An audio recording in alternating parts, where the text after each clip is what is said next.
Everybody, today we are picking up where we left off at Jaden Salad's video about police sketches.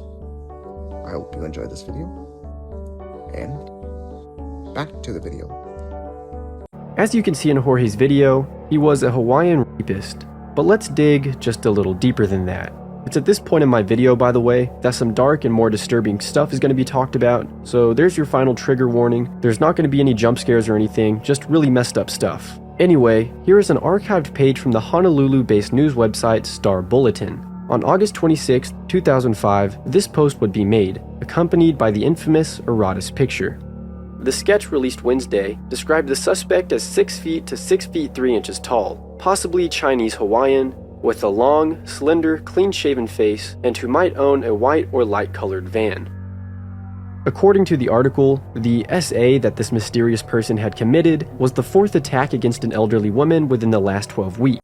You know what? I used to actually see this image a lot in creepypastas and stuff.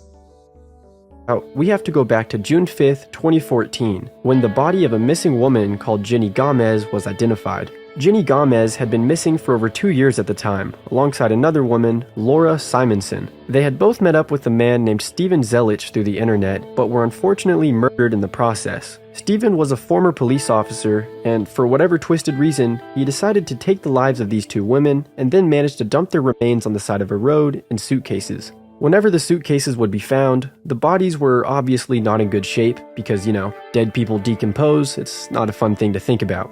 But that being said, Laura's body would be identified rather quickly through her dental records, but Jenny at the time was completely untraceable, which led to the creation of this rather unsettling picture.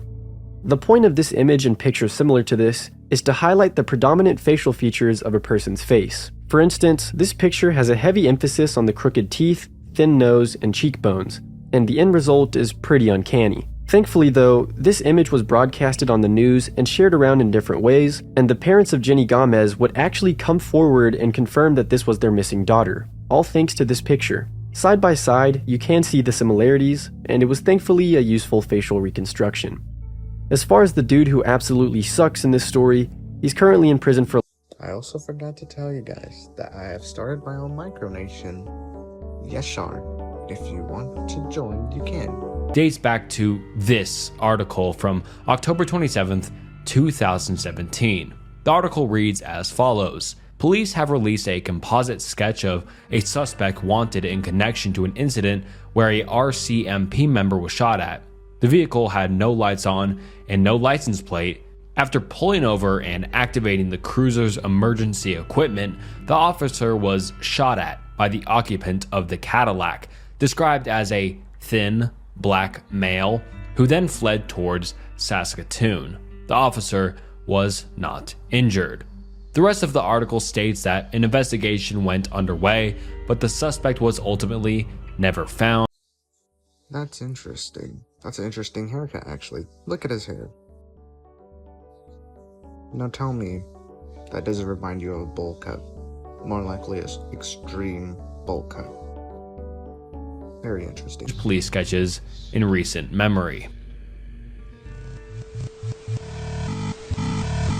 In February of 2008, this police sketch of a person in a motorcycle helmet would make its round among many different forums and news sites.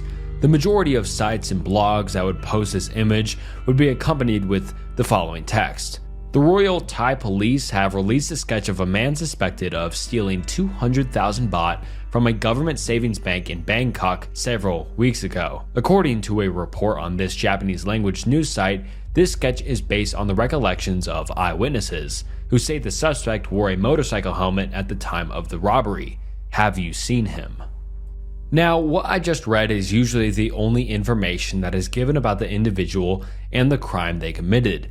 You would think that a bank robbery done by a man in a helmet would be a bigger deal, but it's somehow a pretty underground story with little to no details. I tried looking at the original news article, but the page is no longer available. After putting the link to the article, although it doesn't seem to provide us with any other information. For those who are curious, here's what the alleged bank looks like, and it'll remain a mystery of who robbed it back in 2008. In the thumbnail of my most popular video, you can see this face front and center, and they were given the name Mr. Cruel. This individual was an Australian child R-word and kidnapper throughout the late 80s and early 90s.